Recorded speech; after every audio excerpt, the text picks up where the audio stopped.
helping people cope with and overcome life's challenges. This is Life Transformations with Michael Hart, certified Christian counselor and director of Ottawa's Elam Counseling Services. Hi, this is Michael Hart of Elam Counseling Services. And I want to thank you for listening to this episode of the Life Transformation Radio Show. As usual, we have another interesting show lined up for you today.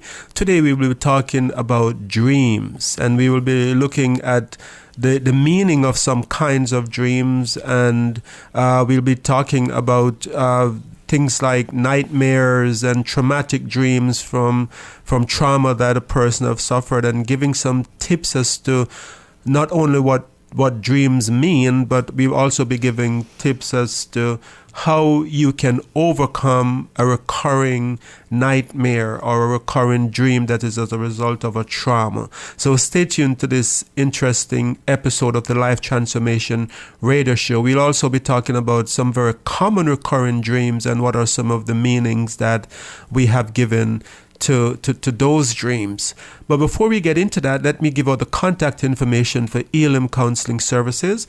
Elam can be accessed by calling 613-699-1677, 613-699-1677. You can also find out more about us by visiting our website at elamcounselingministry.com. Or if you just type in Elam Counseling, counseling is spelled with 2 L's, you will also get to a website. Once there are tons of interesting and informative information that you can have access to. There are videos on the website, there are articles, there are tests that you can do to find out more about yourself.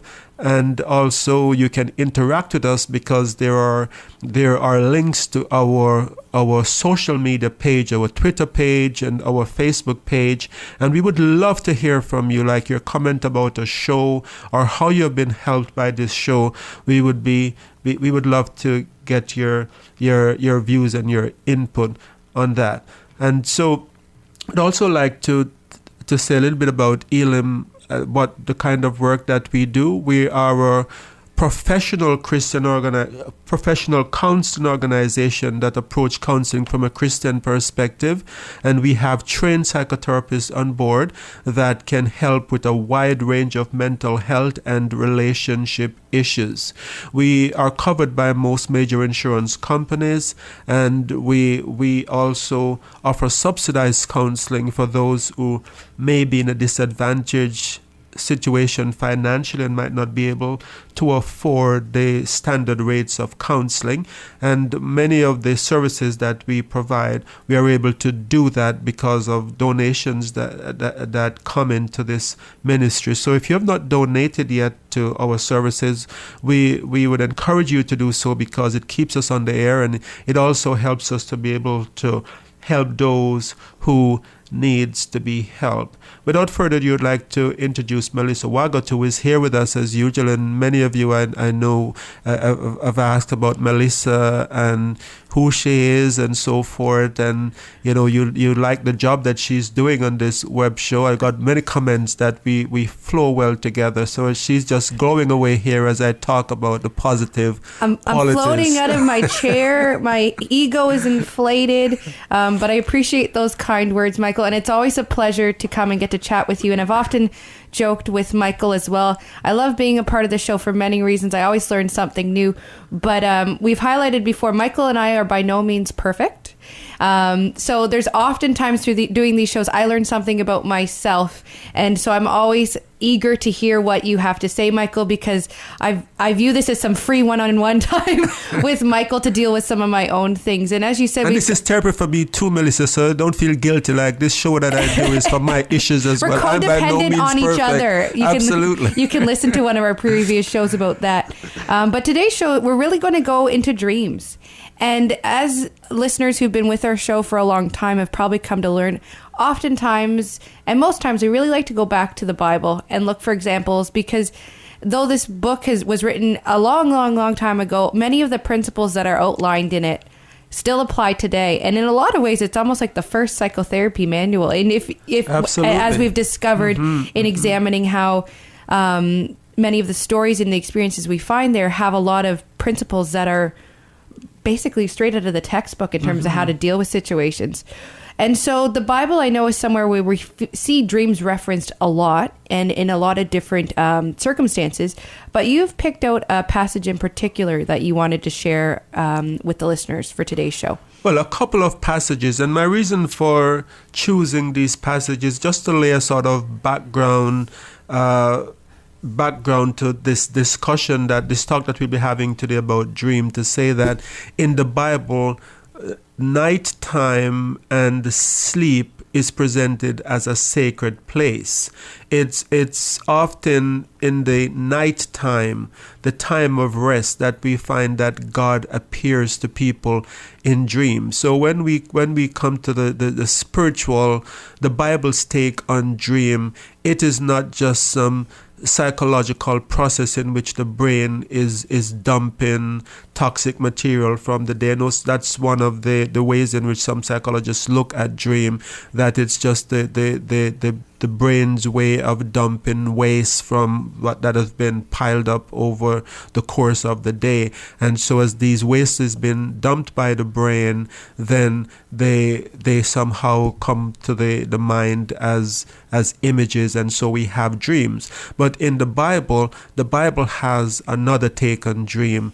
The dream state is seen as a sacred place in which God often intervenes in human affairs, in which God gives directives and messages to people, in which God gives warning to people, in which prophecies are given as to what should occur in the future. So it's my take that if dream is this sacred place, the dream state is this sacred place in Scripture, and human nature has not changed over time, and God remains the same yesterday, today, and forever, then I think we are missing out on a very important part of our contact with God if we disregard dreams as being meaningless, and if we don't seek to understand how God might be speaking to us through dreams. But I think in the biblical literature, we find that people who had dreams, they saw a spiritual interpretation to those dreams. And I'll give you an example of that. In Genesis 20, verse 3, for example, God came to Abimelech, and I'll just read here. It says, "But God came to Abimelech in a dream by night and said unto him, You are about to die because of the woman you have taken, for she is a married woman." So in this dream, we see God coming to Abimelech and giving him a warning. It is said that about 1/3 of the dreams in the Bible is found in the book of Genesis. The dreams runs like a scarlet thread throughout the entire book of Genesis. So in Genesis 31 verse 24, for example, we have another example of dreams, and I'll just read that here in verse 24 of Genesis, where it talks about God appearing to Laban, and it says, "But God came to Laban the Aramean in a dream at night. Watch yourself," God warned him. "Don't say anything to Jacob, either good or bad." So we have these examples in the Old Testament of God appearing to people, of God giving warning. We have this dream of Jacob also, where Jacob at Bethel saw this ladder, this staircase leading from earth to heaven. And so we see again an example that dream somehow had to do with sacredness and making contact with the divine. Just in case you are thinking that this is an Old Testament example, we also find that we see the same kind of thing in the New Testament as well. So in the story of Jesus, when Jesus was handed over to Pilate, we are told in Matthew 29 verse 19 that Pilate's wife had a dream, and we are told in verse 19 that while he was sitting on the judge's bench, his wife sent word to him, saying, "Have nothing to do with that righteous man, for today I have suffered terribly in a dream because of him.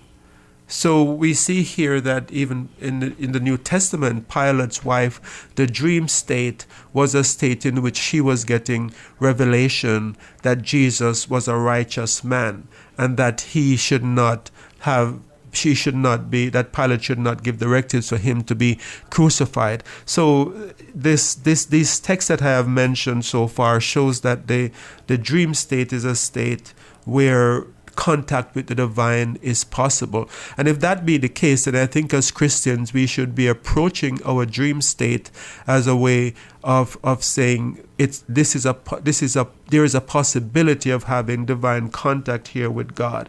And just as Moses in the burning bush was told, to take off thy shoes because you're standing on holy ground, we should go to sleep with an awareness that this is a sacred state, preparing our minds with Bible reading, with prayer, so that as we go to sleep, there is this possibility of having contact and with hearing from the divine. Because a lot of the directives that God gave in the Old Testament to people occurred not by audible voice where God said in while they were awake, do this or do this. As we are seeing, a lot of it happened in the dream state. So from your perspective then, do all dreams have meaning?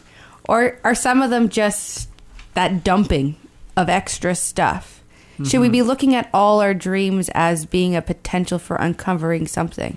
Well, I don't think all dreams have meaning. I think there are some dreams that might just be a part of the psychological process of dumping waste material, as psychologists tell us.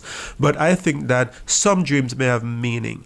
And I don't think the Bible gives us the impression that all dreams have meaning, because I'm sure that Jacob's had many dreams. And psychologists tells us that in the course of a given night, we have many dreams, most of which we don't remember, because it is said that we go through several sleep cycles during light sleep and heavy sleep, in which we enter into repeatedly in these cycles. We go into this state called REM, the REM state, rapid eye movement state. And with studies that have been done with subjects, they find that if they wake someone when they were in the REM state, they would be able to remember their dreams. So the dreams that we remember are dreams that we wake up in the middle of the dream or near the end of the dream.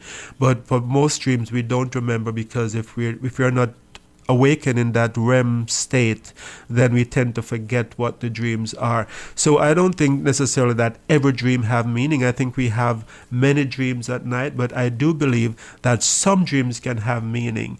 And we'll talk more in this show about some of the dreams that I think can have very significant meaning when it comes to what our mind might be saying to us, our psychological state might be saying to us, or what God might be saying to us.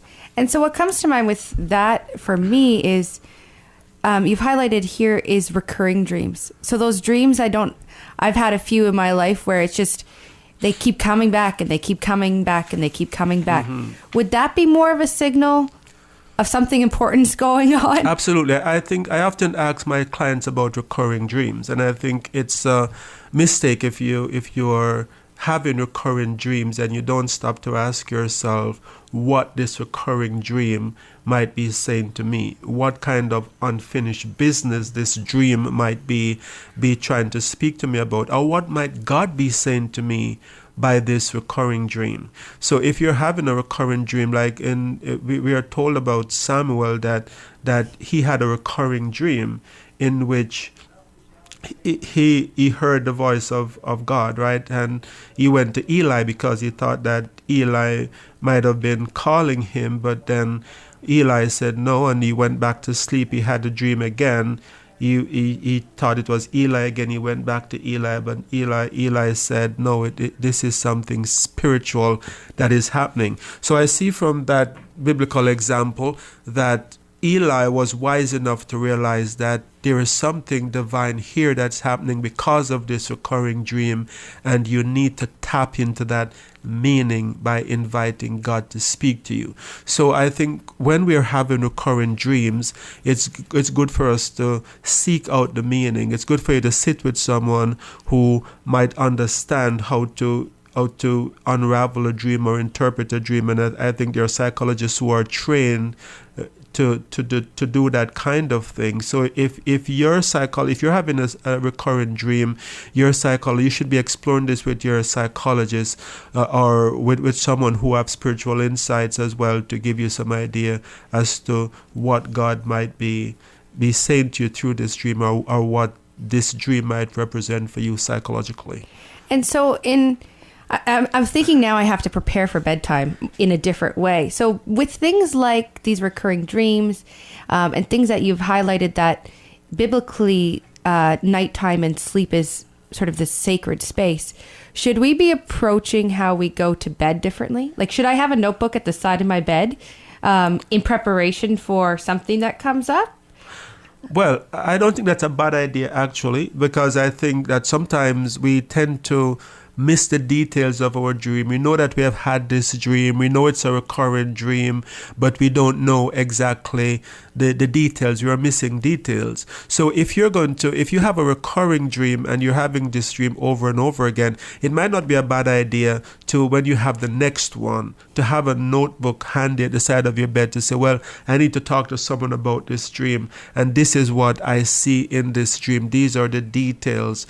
Pay attention to the symbols in the dream, the persons in the dream, your feelings in the dream, the state in which you wake up as a result from the dream. So if we look at the references that we just read in Matthew 27, we're told that Pilate's wife says, I have suffered terribly in a dream. So this is someone who remembered the state, the psychological state that she was in. She said she suffered.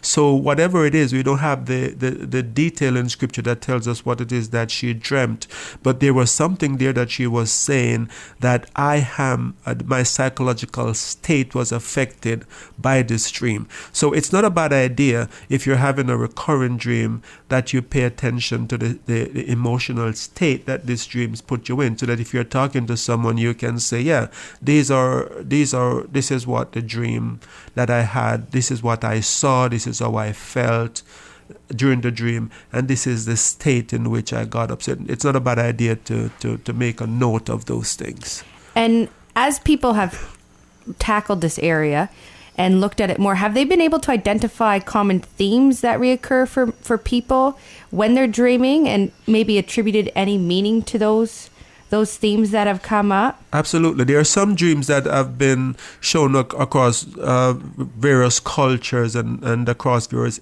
age group to be very common dreams that people have.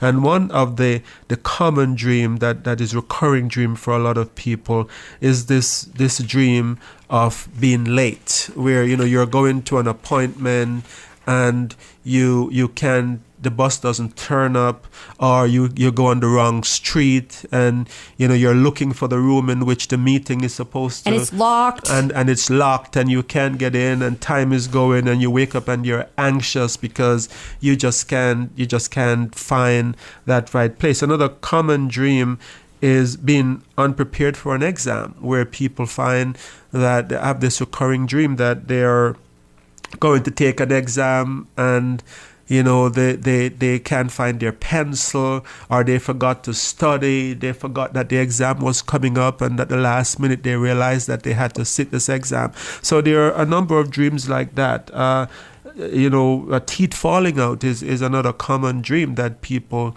that it's been shown that people have, and these recurring dreams have been shown to have certain psychological meanings that we can dissect and see what's happening in a person's psychological state as a result of this dream. So you mean I'm not the only one that has dreamt my teeth have fallen out? You're not the only one. I happen to have that dream as well. I think it's a very, very common dream for a lot of people. And then the other part of dreams, I think, that comes up as well is we've sort of jokingly talked about our teeth falling out. And the other one I think that you didn't highlight there, but I know is always made fun of is the showing up to work or to school without your pants on. One of those kind of things. Showing up naked. Yes. Mm-hmm. And I think those can be a bit funny, or a bit strange. And you wake up and you're like, that was weird. But there's also dreams that can be quite traumatic and worrisome, and it's the nightmares. Yes. And what do nightmares mean, and how do they affect people?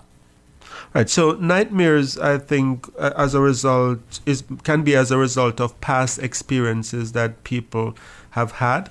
Some psychologists believe that nightmare can be as a result of repression of anger and rage as a result of things that have happened in the past that have not been dealt with. It is believed that children have more nightmares than adults because the primitive emotion of anger and rage are still very common in children, and that they have not been socialized to control those emotions in the way that we adults learn as we grow and mature. So with age, we find that nightmares tend to decrease, but that is very common in children, and the psychologist explains that it's because of these primitive emotions in children that is not yet controlled why they have those nightmares. However, I think that in adulthood, if you continue to have nightmare, there can be a number of different circumstances that can be behind those nightmares. I think some nightmares can be spiritual attack. I think some people who have exposed themselves to the occult or to demonic sources can result in nightmares. And I think for some of those situations where if I do an assessment with someone and I'm looking at a situation where there's a recurring nightmare, and then when I assess their involvement, I see that they have been involved in the occult, they have been in things like witchcraft, they have been involved in the Ouija board, and there's this dark element to their life, then I think it's fair enough to assume that there might be a spiritual connotation in that dream. I can't forget one experience that I had several years ago where this person talked about having this recurring dream of this almost figure that looks like a monster that would happen every night in her dream, and then she would wake up almost seeing like this monster was over her, and she would wake up in sweat. She wouldn't be able to sleep, and despite trying different things, it just would not. She just kept having this recurring dream. And so it was that we were in this prayer circle. I had been doing a teaching in my church on spiritual warfare, and as part of the teaching that I was doing, we formed a prayer circle and we were holding hands and praying. And we had talked about dreams as being a source of attack. And while we were holding hands and praying, she said that she saw like the dark figure that she saw in her dream running through the door while we were praying. And we were just saying, believing that God had delivered her. Now, what was funny about that situation is that after seeing that dark figure that tormented her for years in her dream go through the door while we were praying, since that night she had never had another recurring nightmare in which she woke up in sweat with this figure. And I think that is a perfect example of the type of work that you do, where you look beyond just the psychological piece, but also the spiritual piece, and how important it is to consider all those things when you're looking at a situation. Because if you play that off as nothing, the root of that issue for that individual would never have actually been addressed appropriately. Absolutely. And so I think it just highlights the importance of, if spirituality is an important component of your life, when you're looking at help in all aspects, you need to consider it too. Absolutely. And I think if the scripture tells us that dream can be the sacred place where we make contact with the divine, then I don't think it's far-fetched for us to assume that for people who are in occult behavior, that it's also a spiritual place where, in terms of their spirituality, it is open up a door for those occultic practices to have effect on them. So I think in terms of nightmare, it doesn't always have to do with the demonic, but it could, and I said there would need to be an assessment to see if that is the case. But nightmares can also be as a result of traumatic experiences that a person have suffered in life. Mm-hmm. And I think it's an area that we really want to take a good amount of time to go into and explore, because we've talked about in past shows with certain mental health conditions, traumatic dreams and traumatic imagery can be very, very jarring for that individual and the people around them. And it's not something that is fixed instantly per se. And there's a lot of work that needs to be done in exploring them. So what type of events are we talking about that can contribute to some traumatic dreams? Well, for example, someone who have been raped, for example, could have recurring dream of being chased over and over again by a person, or by the person who raped them, or just by a figure that they can't identify who it is. So people who have had traumatic experiences like that can have a recurring dream of either going through the event again, could be being raped again and fighting, waking up to the feeling of fighting off someone or of being chased. And so in those situations, it could be a playing out of the trauma. For similarly, people who have had accidents can have a recurring dream of being in an accident, or being in a car that is out of control and about to crash. So in the next show, I want to talk about some of the strategies. Well, we have come very quickly to the end of this show, but in part 2 of this show, I want to look a little bit more deeply into some of the strategies that can be used for helping a person who is going through either nightmare or traumatic dreams as a result of PTSD symptoms that are some stressful traumatic experience that they have suffered in life. And maybe in the next show too, we could talk about some of the common meanings to some of those recurrent dreams that we talked about, like the teeth falling out or being late for an exam and so forth. So we are almost at the end of today's show, and I want to thank you for listening to this show today. And thank you very much for being with us again on this show, Melissa. You're very welcome. And for those of you who are not familiar with our contact information, you can call us at 613-699-1677.